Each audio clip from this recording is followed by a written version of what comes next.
बिस्मिल्लाहिर्रहमानिर्रहीम। Iqra बिस्मि रब्बिकल्लज़ी खलक़।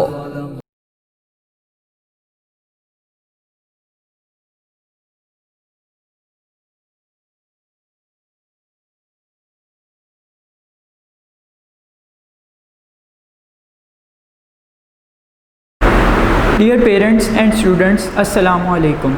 Today we are going to start our physics 10th class book. जैसा कि आपने 9th क्लास की बुक में देखा कि 9th क्लास की बुक में हमने फ़िज़िक्स के इंट्रोडक्शन को डिस्कस किया था, जहाँ पर हमने बहुत सारी बेसिक चीज़ों को देखा था। फ़िज़िक्स की 9th क्लास की बुक के एंड पे हमने फॉर्म्स ऑफ एनर्जी को डिस्कस करना स्टार्ट किया था। अब जैसा कि आप लोग जानते हैं कि फ़िज़िक्स जो है वो स्टडी है मैटर और एनर्जी के म्यूचुअल रिलेशनशिप का। हमने मैटर के बारे में चैप्टर नंबर 7 में डिस्कस किया था। उसके बाद हम एनर्जी की तरफ आए और हमने 9th क्लास के लास्ट 2 चैप्टर्स में हीट एनर्जी को डिस्कस किया। 10th क्लास के जो चैप्टर्स हैं उनकी तादाद 9th क्लास के चैप्टर जितनी है, लेकिन 9th क्लास में हमने बेसिक्स को स्टडी किया था। अब यहाँ पर हम एनर्जी की डिफरेंट फॉर्म्स को कंटिन्यू करेंगे, जिसमें हमारे पास लाइट एनर्जी होगी, इलेक्ट्रिसिटी होगी और एटॉमिक और न्यूक्लियर एनर्जी होगी। अभी जो हम चैप्टर अपना स्टार्ट करने वाले हैं, यूनिट नंबर 10, जिसका नाम है simple harmonic motion and waves, ये हमारी 10th क्लास की बुक का फर्स्ट चैप्टर है। अब मैं आपको तरीका बता देता हूँ कि हम इस ऑनलाइन लेक्चर्स में किस तरह स्टडी किया करेंगे। कुछ दिनों पहले हमने आपको फ़िज़िक्स के इस chapter number 10 simple harmonic motion and waves के नोट्स आपको सेंड किए थे, जिसमें MCQs, शॉर्ट क्वेश्चंस, एक्सरसाइज के क्वेश्चंस, कॉन्सेप्चुअल क्वेश्चंस और लॉन्ग क्वेश्चंस की फॉर्म में आपको वो नोट्स दिए गए थे। मैं ये चाहता हूँ कि जब आप इस लेक्चर को सुने तो आपके पास 3 चीज़ें हों। एक आपकी टेक्स्ट बुक, एक आपके वो नोट्स जो कि हमने आपको PDF फॉर्म में भेजे थे, और एक आपकी नोटबुक जिस पे आप अपना लेक्चर नोट करेंगे। मैं लेक्चर के स्टार्ट में आपको जो पूरा लेक्चर होगा वो डिलीवर करूँगा।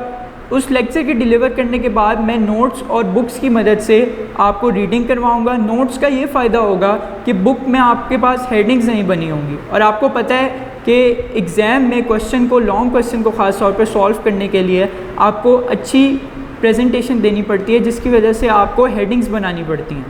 सो नोट्स देने की आपको एक वजह ये भी है कि उसमें हेडिंग्स बनी हुई हैं, तो आपके लिए काम आसान हो जाएगा। सो मैं बुक, नोट्स और लेक्चर को एक साथ लेकर चलूँगा। रीडिंग मैं नोट्स और बुक से करवाया करूँ। चलें अब हम स्टार्ट करते हैं अपने आज के फर्स्ट टॉपिक को, जो कि क्या है, simple harmonic motion and waves. इस चैप्टर का जो फर्स्ट सेक्शन है वो डील करता है सिंपल हार्मोनिक मोशन को, और जो सेकंड सेक्शन है वो डील करता है वेव्स को। चैप्टर के स्टार्ट में वो हमें ये बताता है कि सिंपल हार्मोनिक मोशन है क्या। Simple harmonic motion, it is a special type of vibratory motion.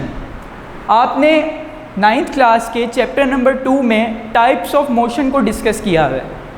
उन टाइप्स ऑफ मोशन में आपने एक टाइप डिस्कस की थी जिसे आप क्या कहते हैं, vibratory motion. So starting with that, simple harmonic motion, what is simple harmonic motion? It is a special type of vibratory motion. Vibratory motion क्या था? वाइब्रेटरी मोशन था to and fro motion of a body about its mean position, यानी कि body की अपनी mean position के around to and fro motion. इसकी examples भी आपने वहाँ पर डिस्कस की थी, जिनमें एक एग्जांपल थी सी सॉ की, जो कि बचपन में आप लोगों ने एक झूला है सी सॉ जो कि आपने लिया होगा। उसमें क्या था कि वो सी सॉ एक फिक्स पोजीशन के अराउंड फिक्स था, और जब आप दो बच्चे उस पर बैठते थे तो वो उस फिक्स पोजीशन के about to and fro move करता था। एक जब नीचे होता था तो एक बच्चे या पर्सन की पोजीशन ऊपर होती थी, और एक जब नीचे होता था उसकी पोजीशन क्या होती थी, ऊपर। सो वो उस मेन पोजीशन के अराउंड टू एंड फ्रो क्या कर रहे थे, मूव कर रहे थे। सो वाइब्रेटरी मोशन क्या था हमारे पास, to and fro motion of a body about its main position. So simple harmonic motion क्या है? It is a special type of vibratory motion. ये क्या है, एक टाइप है वाइब्रेटरी मोशन की, ठीक है। वाइब्रेशन के लिए आपकी बुक में एक और वर्ड भी यूज़ किया हुआ है जिसे हम कहते हैं ऑसिलेशन, ठीक है।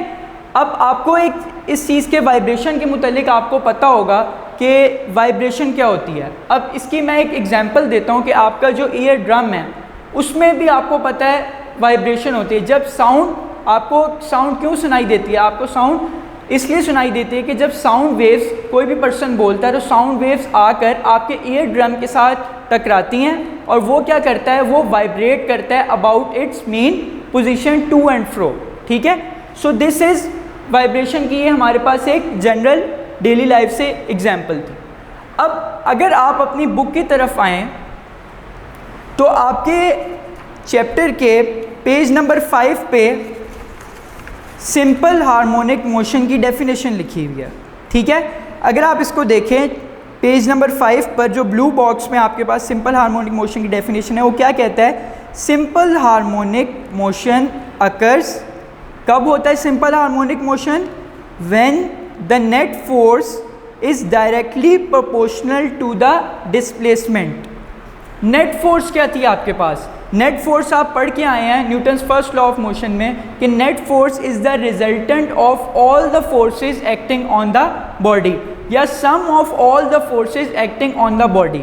अब ज़रूरी नहीं है कि जब कोई भी बॉडी मोशन में हो तो उस पर सिर्फ एक ही फोर्स अप्लाई हो रही हो, एक फोर्स अप्लाई होना ज़रूरी नहीं है, उस पर बहुत ज़्यादा फोर्सेस एक्ट कर सकती हैं।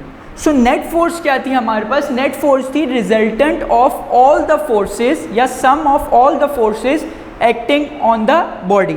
फिर से इसको देखते हैं, simple harmonic motion occurs when the net force is directly proportional to the displacement, ठीक है। डिस्प्लेसमेंट क्या थी, डिस्प्लेसमेंट भी आप चैप्टर नंबर 2 9th क्लास में पढ़ कर आए हैं कि the shortest distance between 2 points is called the displacement. So simple harmonic motion कब अकर करता है, जब net force is directly proportional to the displacement, यानी कि this is the net force is directly proportional to the displacement. Displacement को हम किसी भी चीज़ से रिप्रेजेंट कर सकते हैं, जैसे कि हम अगर इस एग्जांपल में आगे जाकर देखेंगे mass attached to a spring में, उसमें जो डिस्प्लेसमेंट है वो स्प्रिंग की एक्सटेंशन है जिसे हम एक्स से शो करते हैं, ठीक है।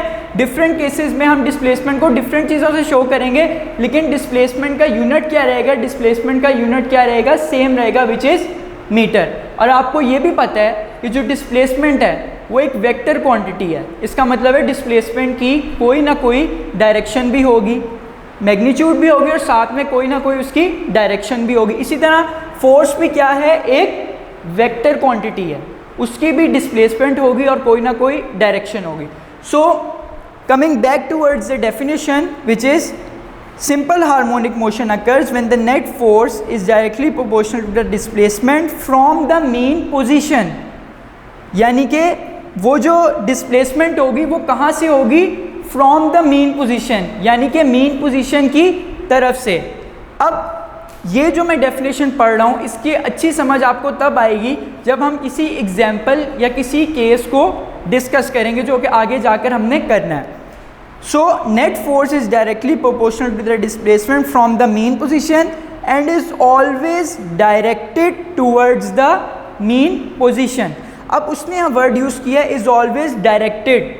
डायरेक्टेड का मतलब क्या है, उसकी डायरेक्शन, उसकी सिम्त कहाँ पर होगी, is always directed towards the mean position. अब उसने ये साथ क्यों लिखा, वो सिर्फ यहाँ तक लिख सकता था displacement from the mean position, लेकिन क्योंकि वो फोर्स है इसलिए उसने साथ में लिखा is always directed towards the mean position, यानी कि उसकी डायरेक्शन कहाँ पर होगी, इस फोर्स की ये मीन पोजीशन से होगी और ऑलवेज उसकी जो डायरेक्शन होगी वो कहाँ होगी, टूवर्ड्स द मीन पोजीशन, ठीक है। So this is the definition of simple harmonic motion.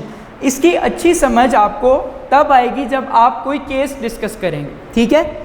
बेटा ये जो मैंने आपको डेफिनेशन बताई ये एक शॉर्ट क्वेश्चन है, ठीक है। आपको शॉर्ट क्वेश्चन आएगा डिफाइन सिंपल हार्मोनिक मोशन, या इसकी हमारे पास शॉर्ट फॉर्म भी होती है जिसे हम कहते हैं SHM, ठीक है। मैं इसके ऊपर यहाँ पर आपके पास लिख देता हूँ कि इसकी शॉर्ट फॉर्म क्या है, SHM, which stand for simple harmonic motion. So आप पहले इस डेफिनेशन को लिखोगे, उसके बाद एग्जाम्पल्स दोगे। वो एग्जाम्पल्स हम आगे जाकर डिस्कस करेंगे, वो फिर आप जब करोगे तो आप साथ में मेंशन कर दोगे, ठीक है। अच्छा बेटा, अब मैं चाहता हूँ कि आप लोग पेज नंबर 2 पर आ जाएं, जहाँ पर हमारा फर्स्ट लॉन्ग क्वेश्चन शुरू हो रहा है, ठीक है, जो कि क्या है, motion of mass attach to a spring. अच्छा, इसके साथ साथ आपने पेज नंबर 2 भी निकाल लिया। इसके साथ साथ मैं चाहता हूँ कि आप जो नोट्स आपको हमने PDF फॉर्म में सेंड किए थे इस चैप्टर के, वो भी निकाल लें। उसका भी मैं पेज नंबर मेंशन कर देता हूँ आपको। उसका पेज नंबर है पेज नंबर 5, जहाँ से लॉन्ग क्वेश्चंस की हेडिंग स्टार्ट हो रही है। मैं उम्मीद करता हूँ आपने नोट्स निकाल लिए होंगे।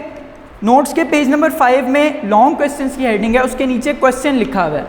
क्वेश्चन को मैं पढ़ता हूँ, डिफाइन SHM या define simple harmonic motion, prove that, इस चीज़ को साबित करें, the mass attach to a spring is simple harmonic motion, कि एक मैस जो कि स्प्रिंग के साथ अटैच है, उसकी जो मोशन है वो सिंपल हार्मोनिक मोशन है। इस चीज़ को साबित करें, ठीक है। इस पूरे टॉपिक और इस पूरे आंसर में हम इस चीज़ को क्या करेंगे, प्रूफ करेंगे, ठीक है। अच्छा बेटा, पहले मैं आपको यहाँ पर पूरा जो टॉपिक है वो बोर्ड पर समझाऊंगा, उसके बाद मैं नोट्स की तरफ और बुक की तरफ आ जाऊँगा और वहाँ से आपको रीडिंग करवाऊँगा। हेडिंग्स आपके पास बनी होंगी और इस तरह आपके लिए जो क्वेश्चन है उसको तैयार करना आसान हो जाएगा। एक चीज़ याद रखिएगा, आपने सबसे पहले इसके कॉन्सेप्ट को समझना है। जब आप कॉन्सेप्ट को समझोगे तो आपके लिए उस क्वेश्चन को याद करना क्या हो जाएगा, ईजी हो जाएगा। It will be easy for you to remember the question.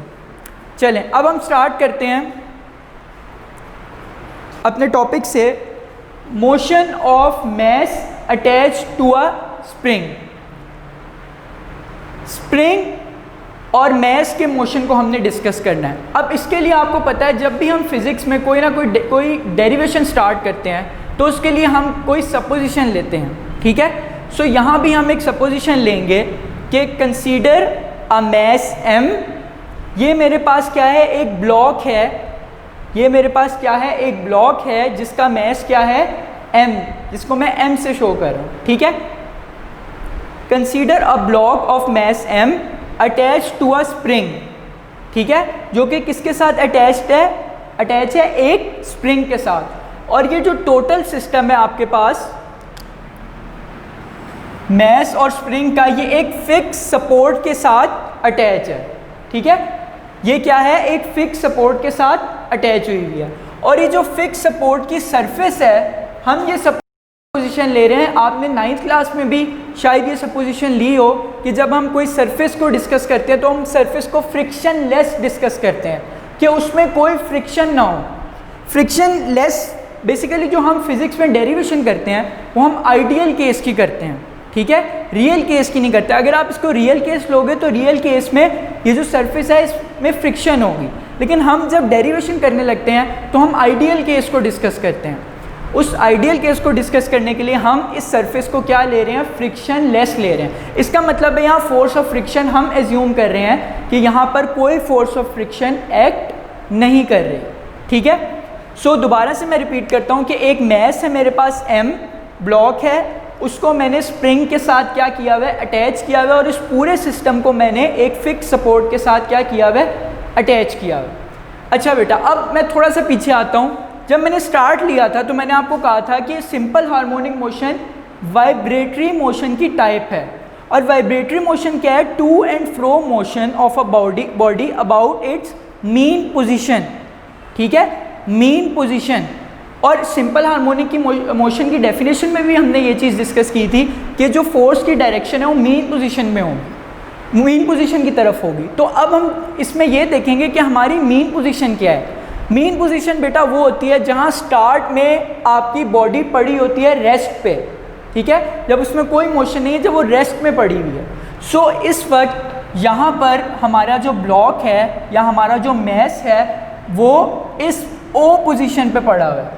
मैंने इसे रिप्रेजेंट किया, ये मेरी क्या है, मीन पोजीशन, क्योंकि यहाँ पर वो रेस्ट पे पड़ा हुआ है। सो इस पोजीशन को मैंने रिप्रेजेंट कर दिया किससे, अल्फ़ाबेट ओ से, ठीक है। उसके बाद आपको पता है जब आप इस स्प्रिंग को मूव करोगे, ठीक है, तो फिर वो मूव जब करोगे तो वो अपनी आगे वाली पोजीशंस पे भी जाएगा due to extension produce in it. वो हम आगे जाकर देखते हैं कि कैसे उसमें एक्सटेंशन प्रोड्यूस होगी, ठीक है। अभी मैंने आपको बताया कि ये है क्या, इसकी मेन पोजीशन, जिसे आप फिगर ए से मैं रिप्रेजेंट कर रहा हूँ, आपकी बुक में भी इसी तरह रिप्रेजेंट हुई हुई है। ये है मेरे पास मेन पोजीशन। अब बेटा इस वक्त इस पर कोई फोर्स एक्ट नहीं कर रही, क्योंकि हमने इसको क्या ले लिया था, हमने इसे फ्रिक्शनलेस ले लिया था। जब फ्रिक्शनलेस ले लिया, कोई और फोर्स एक्ट नहीं कर रही, so the net force is क्या है, नेट फोर्स इज 0। इस वक्त इसके ऊपर कोई फोर्स एक्ट नहीं कर रही, ठीक है। अच्छा बेटा अब मैं क्या करता हूँ, अब मैं ये करता हूँ, अब मैं इस मैस को मूव करवाता हूँ। जब मैं इस मैस को मूव करवाऊँगा तो ये जो मेरे पास स्प्रिंग है ये भी मूव करेगा, और वो जब मूव करेगा उसमें एक्सटेंशन प्रोड्यूस होगी, ठीक है। एक्सटेंशन क्या है, एक्सटेंशन है चेंज इन लेंथ, ठीक है। फॉर एग्जांपल इस वक्त इसकी लेंथ ये है, ठीक है, मैं इसको इस तरह रिप्रेजेंट कर देता हूँ। इस वक्त इसकी लेंथ ये है। जब मैं इस मैस को मूव करूँगा, जब मैं इस मैस को इस तरफ मूव करूँगा तो इसमें इसकी जो स्प्रिंग है इसकी लेंथ में थोड़ा सा चेंज आएगा। जब इसकी लेंथ में चेंज आएगा तो पहले वाली लेंथ इसमें नहीं रहेगी, उसकी लेंथ में चेंज आ जाएगा। सो उस चेंज इन लेंथ को हम कहते हैं एक्सटेंशन, ठीक है। अब देखें, अब आपने chapter number 7 physics 9th class में हुक्स लॉ को डिस्कस किया था, ठीक है। हुक्स लॉ आपको क्या कहता था कि जब आप किसी मैस में किसी बॉडी में जो कि स्प्रिंग के साथ अटैच है उसमें फोर्स अप्लाई करते हैं, तो उस फोर्स को उसने रिप्रेजेंट किया था कि वो जो फोर्स है वो फोर्स डायरेक्टली प्रोपोर्शनल थी to the extension applied on extension on that spring, जिसे हम रिप्रेजेंट किससे कर रहे हैं, एक्स से, ठीक है। हुक्स लॉ आप देख सकते हैं 9th क्लास में जाकर कि उसमें यही था कि हम जो फोर्स है वो आपके पास क्या है, directly proportional to the extension in the spring, ठीक है। उसके आगे हमने डेरिवेशन करके ये हमारे पास उसी फाइनल फॉर्म आ जाती थी जिसे हम रिप्रेजेंट करते थे F is equal to -kx, ठीक है। माइनस के हम से आगे जाकर डिस्कस करेंगे। k इस क्या है आपको पता है, जब हम प्रोपोर्शनैलिटी साइन को हटाते हैं तो हमारे पास क्या आता है, कांस्टेंट आता है। तो k is the proportionality constant. इस केस में हम इस k को क्या कहते हैं, इस k को हम कहते हैं स्प्रिंग कांस्टेंट, ठीक है। ये क्या है हमारे पास, स्प्रिंग कांस्टेंट। अब अगर मैं यहाँ से स्प्रिंग कांस्टेंट की वैल्यू निकालना चाहूँ तो हो जाएगी k is equal to F over X. अच्छा बेटा ये बड़ा इंपॉर्टेंट एक एमसीक्यूज आपके पास आने वाला है। एमसीक्यूज इस तरह आता है कि the unit of spring constant is, ठीक है। तो अगर आप यहाँ से इसके यूनिट निकालना चाहो तो बड़ी आसानी से आप निकाल सकते हो। फोर्स का यूनिट क्या होता है, न्यूटन। एक्स क्या है, एक्सटेंशन, बेसिकली ये चेंज इन लेंथ है तो ये लेंथ थी तो इसका यूनिट भी क्या होगा, मीटर। सो के का यूनिट हमारे पास क्या आ जाएगा, न्यूटन पर मीटर, ठीक है। सो ये बड़ा इंपॉर्टेंट एमसीक्यूज है, इसको आपने याद कर लेना है अच्छी तरह से। अच्छा के को मैंने आपको लिख दिया, ये क्या है हमारे पास, स्प्रिंग कांस्टेंट है। अब आपने फिर 9th क्लास की तरफ ये जितने भी कॉन्सेप्ट हैं फिजिक्स के ये आपको पीछे से रिवाइज करने पड़ेंगे, आते जाएंगे कॉन्सेप्ट्स। आपने second law of motion chapter number 3 dynamics में डिस्कस किया था, वो क्या था, F is equal to M A, कि जब किसी भी बॉडी में फोर्स प्रोड्यूस होती है तो उस फोर्स के रिजल्ट में उसमें क्या प्रोड्यूस होती है, एक्सेलरेशन प्रोड्यूस होती है, ठीक है। So F is equal to M A, this is the Newton second law of motion. अब इस इक्वेशन को मैं इस इक्वेशन में इंसर्ट कर दूंगा, मेरे पास यहाँ से F की वैल्यू आ गई, ठीक है, according to Newton second law of motion. मैं इसको यहाँ पर इंसर्ट कर देता हूँ। जब मैं इसे यहाँ पर इंसर्ट करूँगा तो मेरे पास ये वाली फॉर्म आ जाएगी which is k is equal to -ma over x, ठीक है। उसके बाद मैं जब यहाँ से एक्सेलरेशन की वैल्यू निकालूंगा तो वो ये आ जाएगी मेरे पास। अब इस इक्वेशन को गौर से आपने देखना है।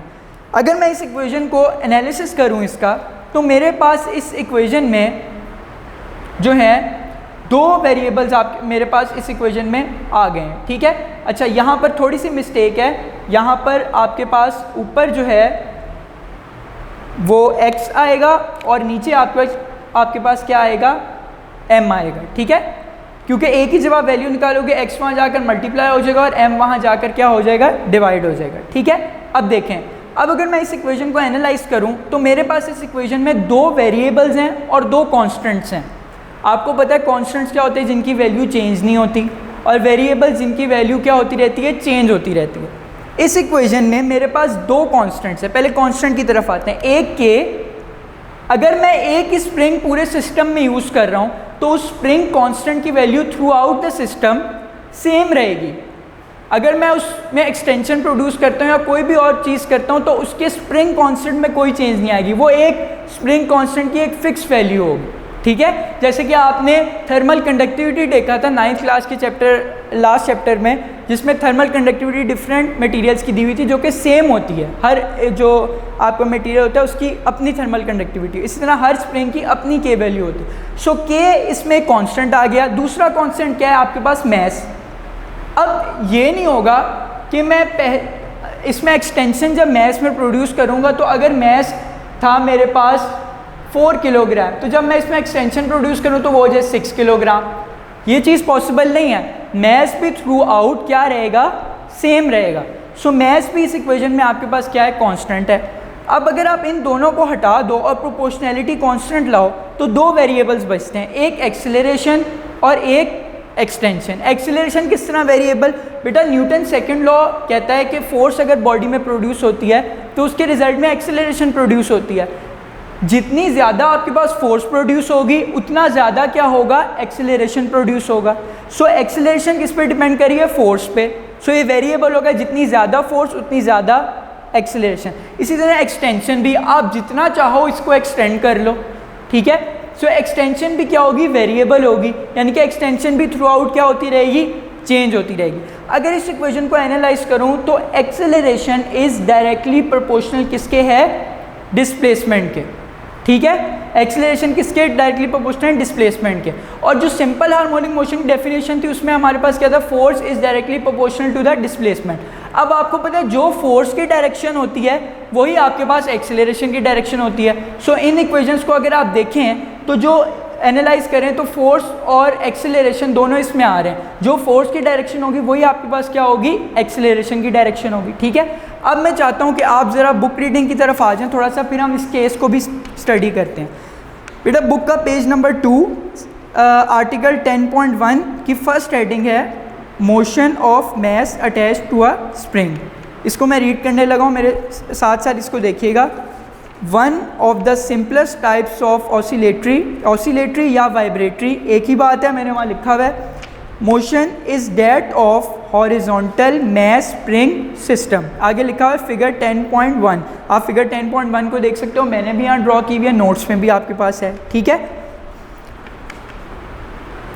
अब if the spring is stretched और compressed through a small displacement x from its mean position, जब हम इस स्प्रिंग को एक्सटेंशन प्रोड्यूस करेंगे, इसकी सरफेस पे से इसको हटाएंगे, थोड़ा सा इस पर फोर्स प्रोड्यूस करेंगे, तो क्या होगा हमारे पास, it exerts a force F on the mass. ठीक है, जब हम इसको कंप्रेस करेंगे तो वो एक ऑपोजिट फोर्स जो है वो मैस पर क्या करेगी, एक्सर्ट करेगी। ठीक है, यहाँ पर उसने ये लिखा हुआ है, it exerts a force F on the mass. जो हम उस पर फोर्स एक्सर्ट कर रहे हैं उसके नतीजे में एक और क्या होगी, फोर्स जो मैस है उस पर क्या होगी, एक्सर्ट होगी। ठीक है, according to Hooke's law this force is directly proportional to the change in length X of the spring. यानी कि हुक्स लॉ क्या कहता था कि जो फोर्स है ये डायरेक्टली प्रोपोर्शनल है चेंज इन लेंथ के, या जिसे हम एक्सटेंशन ऑफ द स्प्रिंग भी कहते हैं, उसके। So F is equal to minus k x, मैंने भी यहाँ पर आपके पास इक्वेशन लिखी हुई है। अब where x is the displacement of the mass from its mean position, O यानी कि ओ से उसकी जितनी डिस्प्लेसमेंट, जितना उसने डिस्टेंस कवर किया वो है X, and K is a constant called the spring constant defined as K. मैंने आपको पहले ही बता दिया क्या था, स्प्रिंग कांस्टेंट, जिसको डिफाइन कर दिया K is equal to minus F over X. अब नीचे गौर से पढ़िएगा, ये भी एमसीक्यूज में आ सकती है चीज़। द वैल्यू ऑफ के is a measure of the stiffness of the spring. के की वैल्यू ये मेजर करेगी कि वो स्टिफ कितना है स्प्रिंग। ठीक है, अब स्टिफ क्या है, stiff springs have large value of के। जो कि स्टिफ स्प्रिंग्स होते हैं या हार्ड स्प्रिंग्स जो होते हैं उनकी के की वैल्यू क्या होती है, बहुत लार्ज होती है, ठीक है।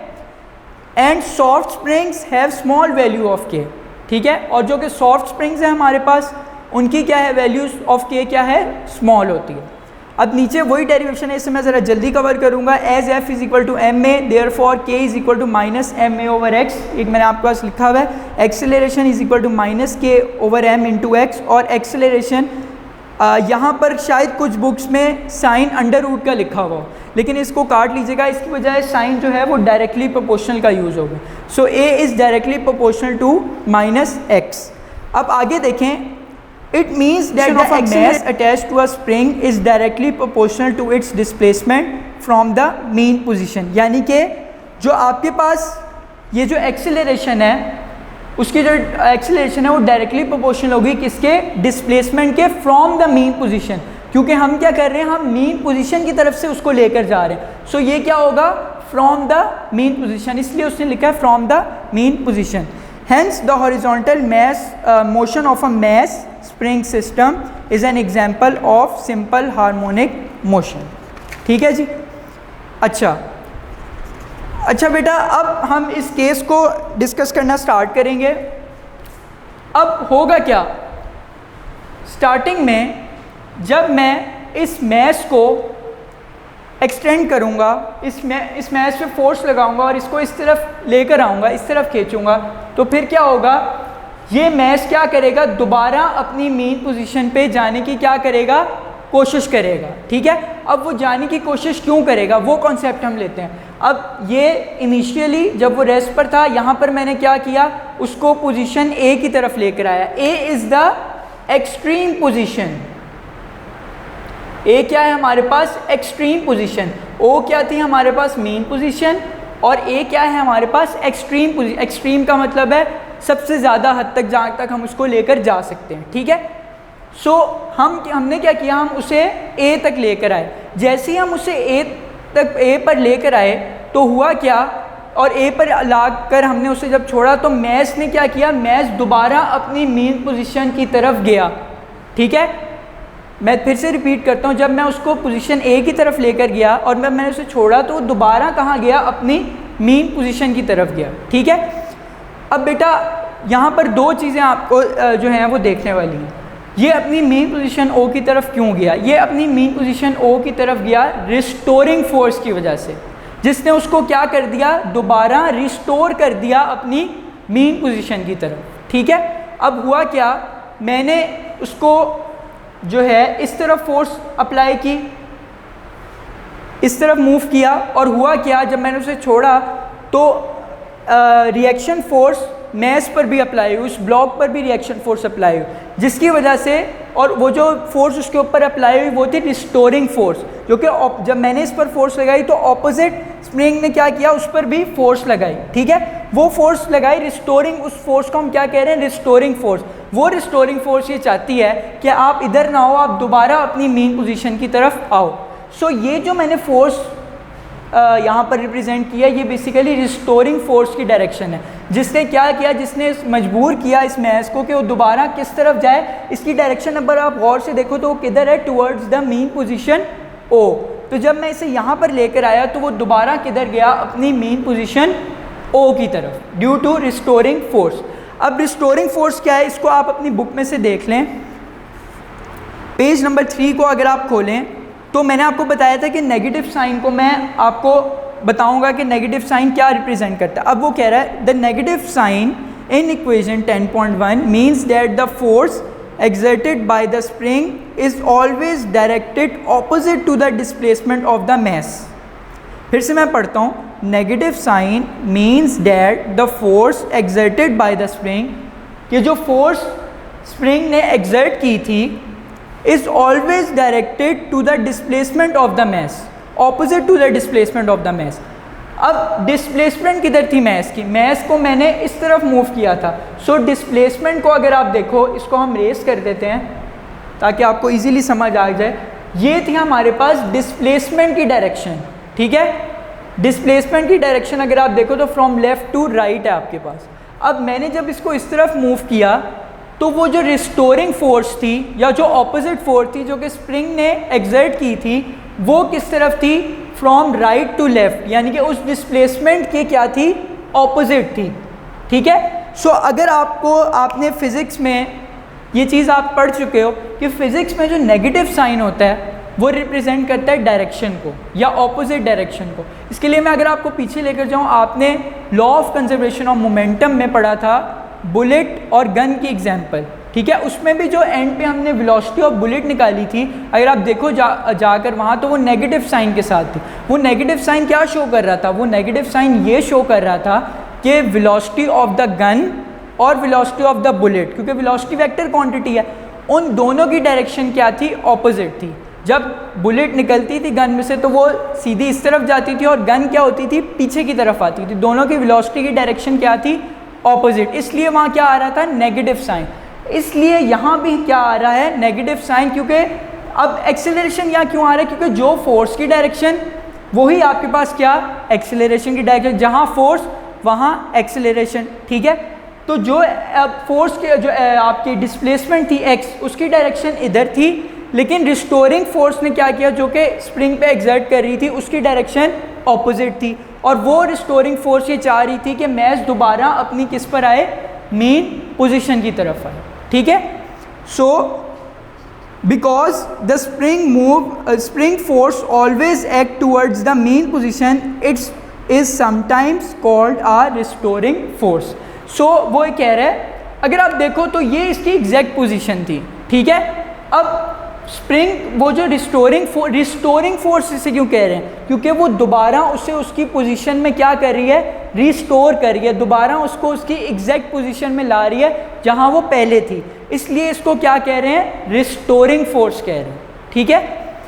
So because the spring force always acted, ये जो स्प्रिंग फोर्स है ये कहाँ एक्ट करेगी, ये एक्ट करेगी हमेशा टुवर्ड्स द मेन पोजीशन। यही आपने सिंपल हार्मोनिक मोशन की डेफिनेशन में देखा था कि वो जो फोर्स होगी वो कहाँ डायरेक्ट करेगी, स्टार्ट में मैंने बताया था टुवर्ड्स द मेन पोजीशन। सो ये भी इसको क्या कर रही है, टुवर्ड्स द मेन पोजीशन की तरफ लेकर जा रही है। सो रिस्टोरिंग फोर्स की डेफिनेशन है, अ रिस्टोरिंग फोर्स ऑलवेज पुशेस और pulls the object performing oscillatory motion towards the main position.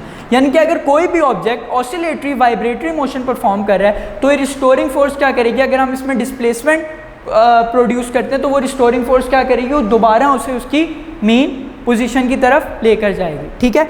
अच्छा बेटा, ये चीज़ आपको उम्मीद करता हूँ समझ आ गई होगी। अब हम देखते हैं, अब जब मैं इसे यहाँ पर लेकर आया तो ये दोबारा अपनी मेन पोजीशन ओ की तरफ गई। ठीक है। अब ये क्या करेगी, रिस्टोरिंग फोर्स की वजह से ये दोबारा अपनी मेन पोजीशन ओ की तरफ जाएगी, लेकिन ओ पर आकर ये रेस्ट में नहीं आएगी। रेस्ट में क्यों नहीं आएगी, फिर हम पीछे जाते हैं, फिर हम फिजिक्स के एक कॉन्सेप्ट को देखते हैं जो कि आप 9th class chapter number 3 dynamics में पढ़ के आए हो, विच इज़ इनर्शिया।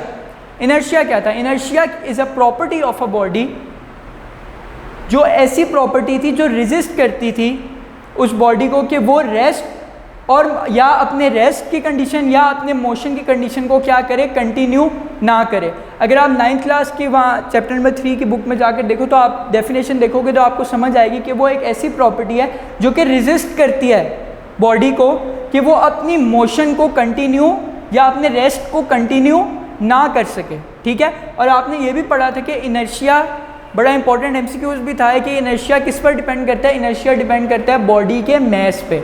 जितना ज़्यादा मैस उतना ज़्यादा इनर्शिया। ठीक है। जितना कम मैस उतना कम इनर्शिया। ठीक है। इनर्शिया क्या करता है, वो रेजिस्ट करता है, रोकता है उसे कि वो रेस्ट और या अपनी रेस्ट या अपनी मोशन की जो कंडीशन है उसे जो है कंटिन्यू ना कर सके। ठीक है। सो अब होगा क्या, जब ये मैस दोबारा हम इसे ए की तरफ लेकर आएंगे और छोड़ेंगे, वो रिस्टोरिंग फोर्स की वजह से दोबारा ओ पर जाएगा, लेकिन ओ पर वो रुकेगा नहीं, बल्कि इनर्शिया क्या करेगा, उसे रेजिस्ट करवाएगा रुकने से। ठीक है। इनर्शिया क्या करवाता है, रेजिस्ट करवाता है बॉडी की रेस्ट की कंडीशन को। सो इनर्शिया उसे रेस्ट पर आने से रेजिस्ट करवाएगा।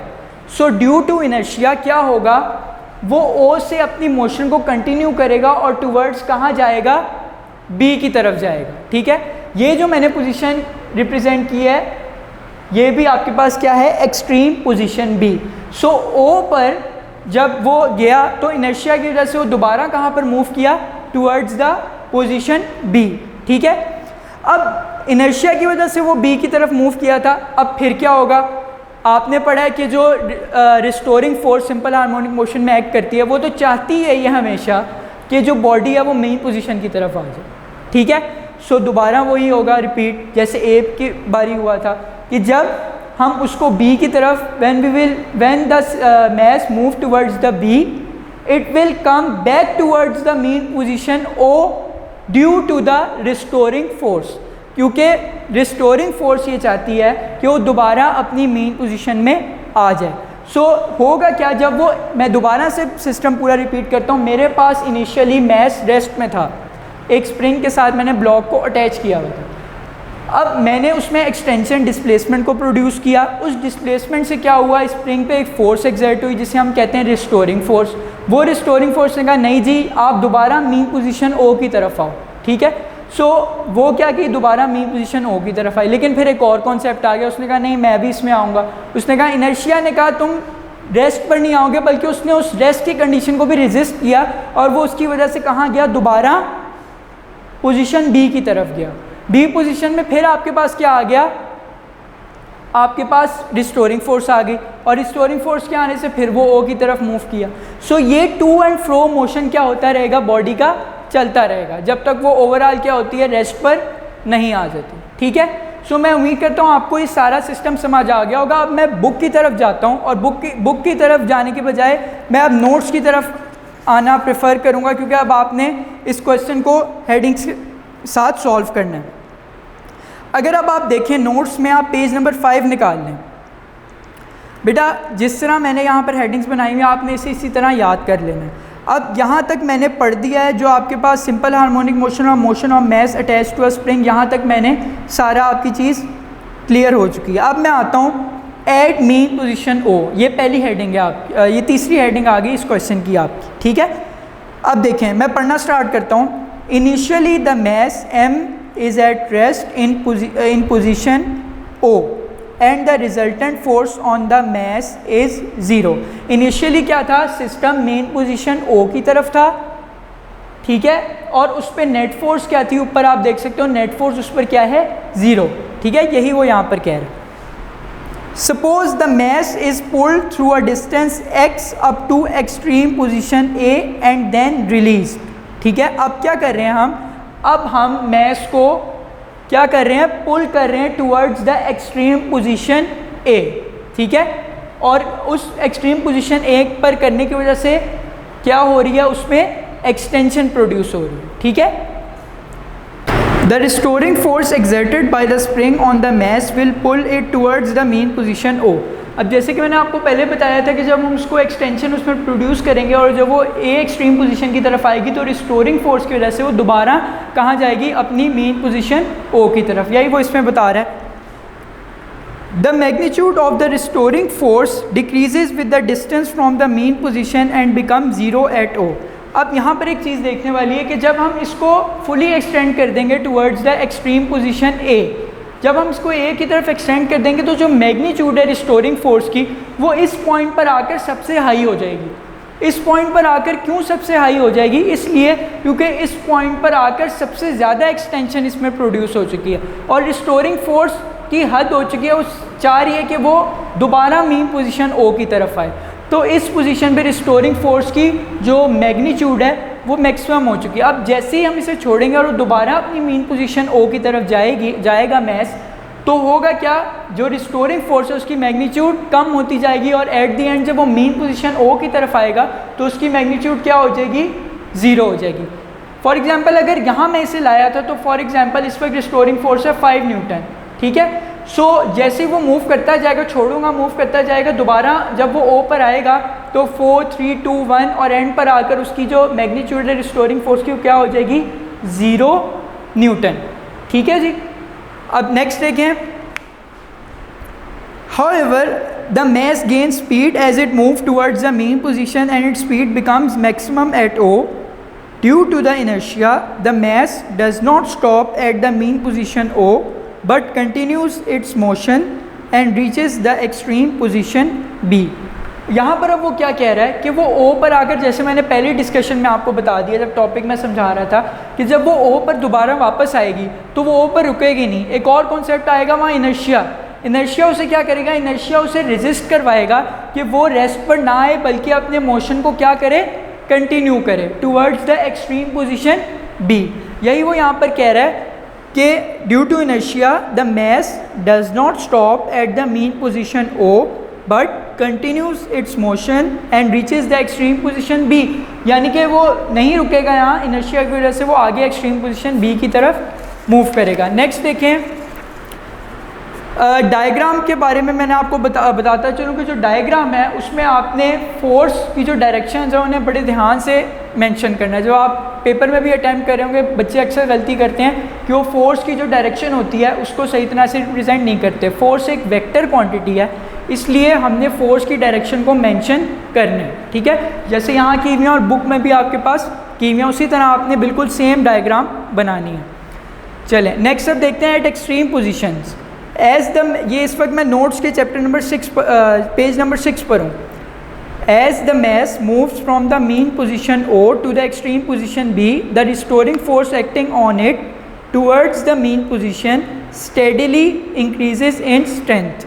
अब होगा क्या, जब वो दोबारा बी की तरफ जाएगी तो फिर रिस्टोरिंग फोर्स उसे कहेगी कि दोबारा तुम मीन पोजीशन ओ की तरफ जाओ, क्योंकि उसमें फिर रिस्टोरिंग फोर्स उस मैस पर एक्सर्ट होगी, जिसकी वजह से क्या होगा, वो बी से कहाँ आएगा, दोबारा ओ की तरफ आएगा, ठीक है। लेकिन जैसा कि आपने देखा कि जब हम इस मैस को ए पर लाकर छोड़ते हैं तो होता क्या है, इसकी स्पीड इंक्रीज़ करती है, ठीक है, स्पीड इंक्रीज़ करती है और वो इनर्शिया की वजह से कहाँ जाता है, towards the extreme position B, ठीक है।